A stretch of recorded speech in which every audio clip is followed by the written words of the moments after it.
Hello everyone, welcome back to the Drive Guide, and you join me today in the 2021 Toyota Tundra Trail. This is essentially an options package added onto one of the base levels of the Tundra. So it's still an SR5, and with this Trail or Trail Edition, I'm not quite sure which one it is, we're getting a few things. We get the blacked out badging, the grille that looks like the 1794 edition, integrated side steps that Toyota calls Predators, and LED running lights. But essentially we are in a base level Tundra, and I know that we are days, weeks, months away from seeing the next generation of Tundra, and being in a vehicle like this, you realize what it's good for, but it is very far away from the modern competition, and the next generation of this vehicle, I hope, is going to be as desirable as some of the other vehicles that I've tested out from Toyota that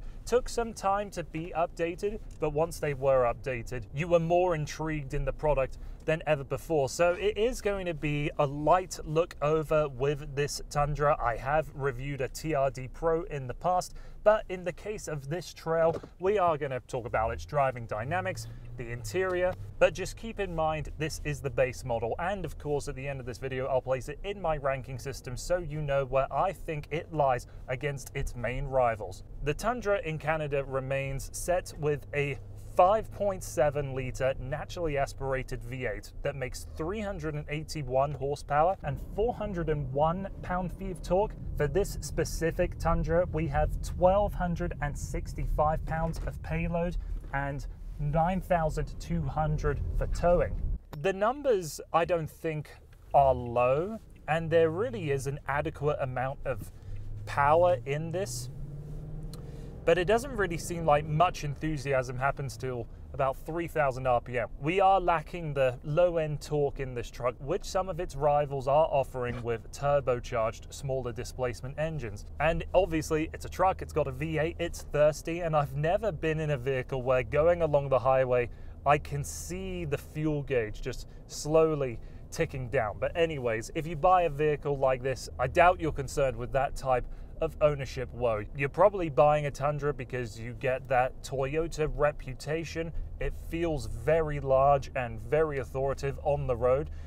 The build quality is fine in most places, but I have noticed some flexing here in the door cards, so that's a little bit of a mishmash in terms of the interior. But again, like I said at the beginning, we're in the base version of this Tundra. So we've got a couple of good things going for a base level trim. We've got an 8-inch touchscreen with Apple CarPlay and Android Auto, the Toyota Safety Sense P safety system, heated front seats, and quite a few USB outlets. Of course, the Tundra is a 2-wheel drive or 4-wheel drive capable truck. You can just swivel over into 4 high or 4 low with this little dial right beside your knee. And the driving dynamics outside of the engine it feels very calm, very stately, but to some that might mean slow. So you need a lot of steering effort to turn the thing around or on a 90-degree bend. And as it's a big heavy truck, there is quite a bit of roll in the corners, but even at slow speeds there, like I'm barely turning the wheel at 50 kilometers an hour, and I can feel the weight transferring to the far side. The 6-speed automatic transmission doesn't really like to be rushed, but if you demand it to be, it will pick up that pace very quickly. I'm impressed by that.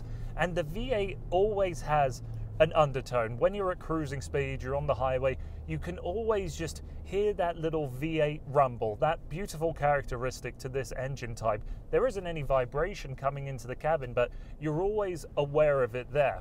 If you're looking for a quieter truck, the Tundra is definitely not that. There is quite a lot of road noise and wind noise coming into this cabin, which is slightly uncharacteristic for this type of truck, given of all the new competitors that I've been able to test out. They feel as luxurious as a big Audi. This one, no, definitely not. And I'm sure that's something that will be addressed in the upcoming generation. But for now, if you're going to a dealership to buy a Tundra, this is what you're going to get. The interior of this Tundra is nothing really to get excited about, but there is a good amount of capability in here. So we've got some big cup holders, plenty of storage in the center tunnel. The center console is huge, but it doesn't seem as though there's enough space in the door cards to fit a 1 liter water bottle unless you want to stretch out some plastic, which I'm always hesitant on. All the buttons and knobs are chunky, easy to use. The touchscreen is on the slower side, but I can't really fault it if it has Apple CarPlay and Android Auto. That's good enough by me.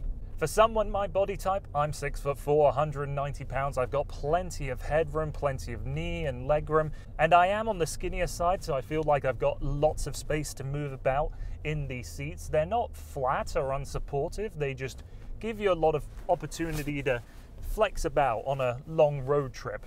You've got plastic padding where you rest your elbows, and there's a little bit of give on the plastic steering wheel. Long time since I've come across one of those, and long time since I've come across one of these in a new car as well.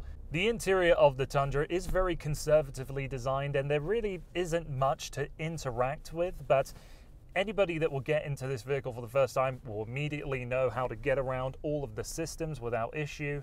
And there's nothing in here that, in my mind, is particularly offensive. Moving on to the second row of seating, we're in the CrewMax configuration, so this is the largest cab space for the Tundra. Sitting behind myself, I have plenty of room, nothing to really worry about, but here's an element of being in this Tundra where it is lacking significantly to its most modern competition, and that's a lot of versatility in the second row space. You can lift the seats up, but that's kind of it in the Tundra. There's no hidden storage. Neat feature though that the Tundra definitely has over all of its competition is the ability to actually lower that rear glass. That's fantastic.